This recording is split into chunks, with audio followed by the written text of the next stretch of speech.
আসসালামু আলাইকুম সুপ্রিয় শিক্ষার্থী বন্ধুরা, আশা করি তোমরা অনেক অনেক ভালো আছো। তো আজকে আবারও চলে আসলাম গুরুত্বপূর্ণ একটা ভিডিও নিয়ে। তো এই ভিডিওটি হচ্ছে তোমাদের নবম দশম শ্রেণীর শিক্ষার্থীদের জন্য। তো নবম দশম শ্রেণীর অনেক শিক্ষার্থী আছে যারা হচ্ছে প্যাসেজে তোমাদের যে প্যাসেজ রয়েছে সেই প্যাসেজ হচ্ছে বাংলা করতে পারে না। এই জন্য হচ্ছে তারা তোমাদের যে প্যাসেজ থেকে এমসিকিউ বা প্রশ্নগুলো আসে সেই প্রশ্নগুলোরও সঠিকভাবে উত্তর দিতে পারে না। তো আমি তোমাদেরকে আজকে খুব গুরুত্বপূর্ণ একটা প্যাসেজের খুব সুন্দরভাবে বাংলা করে দেওয়ার চেষ্টা করব। তো আশা করি তোমরা সম্পূর্ণ ভিডিওটি দেখবে। তো আজকে আমরা যে প্যাসেজটি নিয়ে আলোচনা করব সেটা হচ্ছে the greed of some মাইটি reverse, অথবা তোমরা এই প্যাসেজটাকে মেহেরজানের যে গল্প বলতে পারো সেই গল্প নামে তোমরা চিনে থাকবে। তো আমি তোমাদেরকে এই প্যাসেজটা খুব সুন্দর করে বাংলা করে দেব। তো আশা করি শেষ পর্যন্ত দেখবে। তো বেশি কথা বাড়াবো না, চলো মূল ভিডিওটি শুরু করি। এবং যারা আমাদের চ্যানেলের নতুন দর্শক তারা অবশ্যই আমাদের চ্যানেলটিকে সাবস্ক্রাইব করে দিবে। তো চলো ভিডিওটি শুরু করি। তো এখানে দেখতে পাচ্ছ গল্পের নাম হচ্ছে the greed of some, the greed of the mighty rivers. তো এখানে বলছে Meherjan lives in Islam on the Sirajganj town protection embankment. অর্থ হচ্ছে যে মেহেরজান, সেই মেহেরজান হচ্ছে এখানে এম্বাকমেন্ট অর্থ বোঝানো হচ্ছে তোমার বেড়িবাঁধ। তো মেহেরজান হচ্ছে তোমার সিরাজগঞ্জ যে বেড়িবাঁধটা রয়েছে সেই বেড়িবাঁধের একটা বস্তিতে বসবাস করতো। এখানে যে ইসলাম, ইসলাম অর্থ হচ্ছে বস্তি। সেই সিরাজগঞ্জ যে বেড়িবাঁধটা রয়েছে বা টাউন প্রোটেকশনের যে বেড়িবাঁধটা রয়েছে সেই বেড়িবাঁধের একটা বস্তিতে বাস করা হচ্ছে এই মেহেরজান। এরপর বলছে the whispering wind from the river Jamuna, অর্থাৎ যমুনা নদী থেকে যে বাতাসটা আসে মেক্স দ্য ফায়ার আনস্টেডি, আগুনের শিখাকে কি বলে অস্থিতিশীল করে তোলে। অর্থাৎ সেই বেড়িবাঁধটা আমরা বুঝতে পারছি, সেই বেড়িবাঁধটা হচ্ছে যমুনা নদীর পাড় ঘেঁষে হচ্ছে যে সেই বেড়িবাঁধটা দেওয়া হয়েছে। সেই বেড়িবাঁধ কি বলে যমুনা নদী থেকে যে বাতাসটা আসে সেই বাতাসে হচ্ছে তোমার যেই আগুনের শিখাটা আছে সেটাকে অস্থিতিশীল করে তোলে। The dancing flames remind Meherjans of the turmoil in her life. এই যে নাচতে থাকা যে শিখা, এই নাচতে থাকা এই শিখা যে আগুনের শিখা, এটা হচ্ছে মেহেরজানের জীবনের দুঃখ কষ্টের কথা মনে করিয়ে দেয়। তো এখানে বলছে নট লং এগো, অর্থাৎ বেশি দিন আগের কথা নয়। মেহেরজান হ্যাড এভরিথিং, মেহেরজানের সবকিছু ছিল, অর্থাৎ কিছুদিন আগেও মেহেরজানের সবকিছু ছিল। কি কি ছিল এখানে বলছে এ ফ্যামিলি, একটা পরিবার ছিল, অ্যারিয়েবল ল্যান্ড, চাষের জমি ছিল, অ্যান্ড ক্যাটল অর্থাৎ গবাদি পশু ছিল। The erosion of Yamuna gradually, অর্থাৎ যমুনা নদীর যে ভাঙন consumed all her land property, অর্থাৎ যমুনা নদীর ভাঙন তার সবকিছুই হচ্ছে কনজিউমড অর্থাৎ গিলে খায়। ইট finally claimed her only shelter during the last monsoon, সবশেষে বা গত বছর বা সবশেষ বর্ষায় যে তার যে বসত ভিটাটা ছিল সেটাও হচ্ছে যমুনা নদী কি বলে গিলে খায় বা শেষ করে দেয় আর কি। যাই হোক, সর্বশেষ যে তার একমাত্র আশ্রয়স্থল বা ঘর বাড়ি ছিল সেটাও হচ্ছে যমুনা নদী হচ্ছে বিলীন হয়ে যায়। It took the river only a day to devour Meherjan's house, trees, vegetable garden and the bamboo bush. নদীটি একদিনেই তার যে বাড়িটা গিলে খায়, নদীটি একদিনেই তার ঘর বাড়ি, গাছপালা, শাকসবজি বাগান, এমনকি যে বাঁশ ঝাড় গুলো সবকিছুই হচ্ছে একদিনে এই যমুনা নদী হচ্ছে গিলে খায়। She had a happy family once, তার একটা সুখী পরিবার ছিল। Over the years she lost her husband and her family, সে তার পরিবার এবং স্বামীকে হারিয়েছে। To disease that cruel hunger and poverty brought to the family,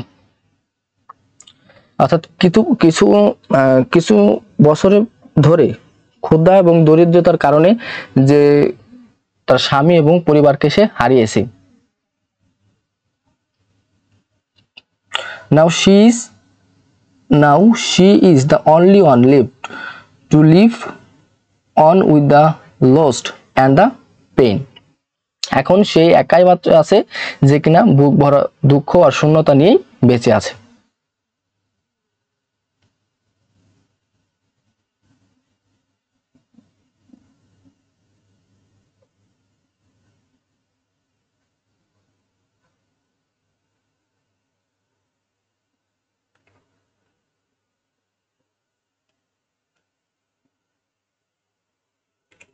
এরপর দেখো এখানে কি বলছে,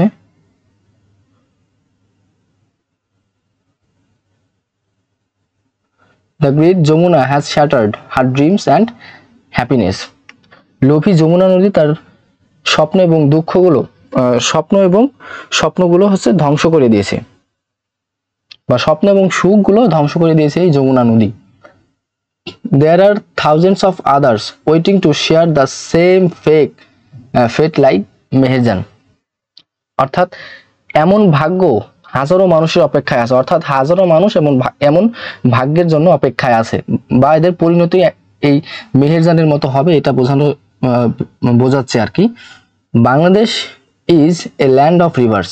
বাংলাদেশ হচ্ছে একটা নদীমাতৃক দেশ। Some of whose banks overflow or erode during monsoon. বর্ষাকালে অনেক নদীর তীর প্লাবিত হয় এবং ভেঙে পড়ে। অর্থাৎ বাংলাদেশ যে নদীমাতৃক দেশ, এই কারণেই হচ্ছে বর্ষাকালে অনেক নদীর যে তীর পানি বৃদ্ধির কারণে অনেক নদীর তীর হচ্ছে তোমার কি বলে প্লাবিত হয় এবং ভেঙে যায়। Erosion is a harsh reality for the people living along the river banks. অর্থাৎ নদীর তীরে যেসব লোকজন বসবাস করে তাদের জন্য এই যে নদী ভাঙন, এটা হচ্ছে একটা কি বলে কঠিন বাস্তবতা বা নির্মম বাস্তবতা তোমরা বলতে পারো। During is monsoon many more villages are threatened by the mighty rivers like the Jamuna, Padma and Meghna. অর্থাৎ প্রতি বর্ষায় অনেক অনেক গ্রাম এই ঝুঁকিতে পড়ে এই নদী ভাঙনের কারণে, যেমন পদ্মা, যমুনা এবং মেঘনা নদীর তীরবর্তী যেসব মানুষ বসবাস করে তারা হচ্ছে এই কি বলে নির্মম বাস্তবতার সম্মুখীন হয় বা ঝুঁকিতে পড়ে। It is estimated that river erosion makes at least 1 lakh people homeless every year in Bangladesh. অর্থাৎ কি বলছে এখানে, ধারণা করা হয় যে প্রতি বছর এই নদী ভাঙনের জন্য প্রায় 1 লাখ মানুষ গৃহহীন হয়ে পড়ে বাংলাদেশে। ইনফ্যাক্ট প্রকৃতপক্ষে river erosion is one of the main dangers caused by climate change. অর্থাৎ এই জলবায়ু পরিবর্তনের জন্য দায়ী হচ্ছে এই কি বলে, অর্থাৎ জলবায়ু পরিবর্তনের কারণে হচ্ছে এই নদী ভাঙনটা হয়ে থাকে, এটা বোঝানো হচ্ছে। নদী ভাঙনই জলবায়ু পরিবর্তনের একটি বড় পরিণতি। অর্থাৎ জলবায়ু পরিবর্তনের কারণে এই নদী ভাঙনটা ঘটে বা ঘটছে আর কি, এটা বলছে। If we can take promote actions to adapt to climate change, there will be thousands of more Meherjans in our towns and villages everywhere.